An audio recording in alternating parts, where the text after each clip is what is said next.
Hi, my name's Duncan Trustwell. I'm here with Nick Thompson, a British sailing team laser sailor, and he's going to talk to us a little bit about laser sailing. So Nick, I've got some questions. Firstly, how long have you been sailing laser now?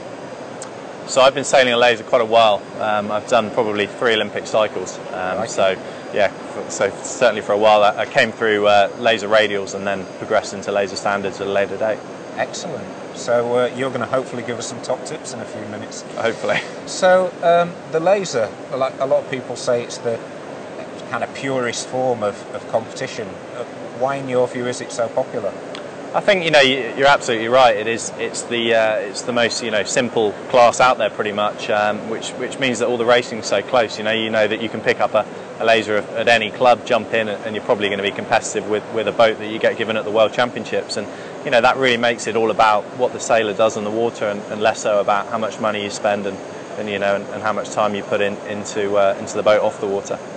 And 10 years in, are you still learning when you go to these events? Absolutely. That's a great thing about the class is and the sport. There's so many areas that you can develop and learn about, and every day I go sailing, I'm learning something new and moving that forward and putting it into my Olympic sailing. Excellent. So this is a big question, but if I was a club sailor watching this, just thinking about my next season, just a couple of top tips how you'd encourage them to get the most out of their laser sailing.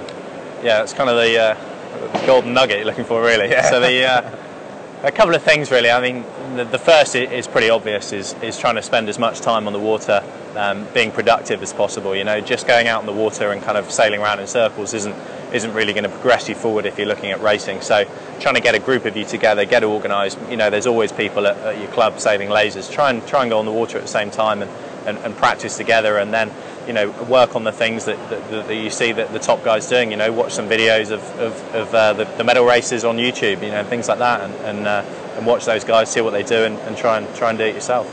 Great. And if you in 30 seconds, can you give us a top tip for avoiding some of the key boat handling bear traps? So maybe jibing with a main sheet catching around the transom. Okay, so the top tip I'd say for avoiding catastrophes in a laser is making sure your main sheet's not in a knot. If you round a weather mark and you've got a knot in your main sheet, you're going to know about it pretty quickly. The same thing for a jibe, for a leeward mark rounding, whatever it might be, and really trying to maximise the use of the controls on the boat. There aren't many, but if you can use those to allow you to make your manoeuvre easier, that's a win-win situation. Excellent. And obviously you're a trained athlete. What sort of size, body shape, if I was a club sailor, what should I be aiming for in terms of what size and what sort of training would I do physically?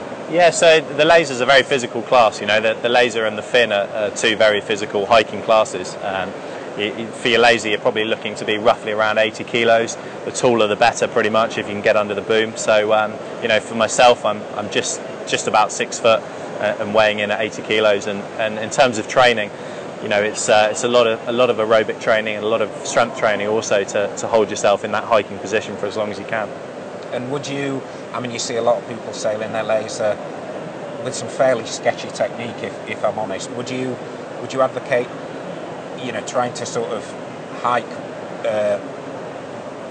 I suppose, more safely than just the maximum kind of? Absolutely, yeah. That's exactly as you said. That's a common mistake, and actually almost the leverage isn't better. The classic, I guess what you're talking about, is people hyperextending their back, hanging over the side, bent legged. That really isn't actually going to make the boat go a lot quicker, and also more importantly, it's going to lead to injuries later on in your life. You're going to get enough injuries from hiking anyway, so try and do it in the best way possible. So this one's a tricky one. You've sailed against some of the best sailors in the world. What would you say sort of tactically, I suppose, sets apart the very best from the also-rans? Again, that's an interesting question. I'd say that the biggest thing, really, having sailed against a variety of different people and on different boats, in different classes, I'd say the biggest thing that really separates the top guys is their ability to plan ahead. Really kind of thinking through every manoeuvre before they get to it, so that when they get there they can really focus on executing it the best they can. So whether that's your start line, doing all your pre-start routines and all your checks before, or whether it's at the weather mark, as I just talked about on the main stage. Really trying to think about your tactics for that next leg earlier than your competitors. It's a good tip. Anticipation's the key, yeah? Absolutely. Great. Last question. As you say, you've done 2 to 3 Olympic cycles now. Obviously, my job is to feed the next generation of Olympic sailors. Who should we be looking out for? Well, there's a few guys coming through in the development program at the minute in the laser.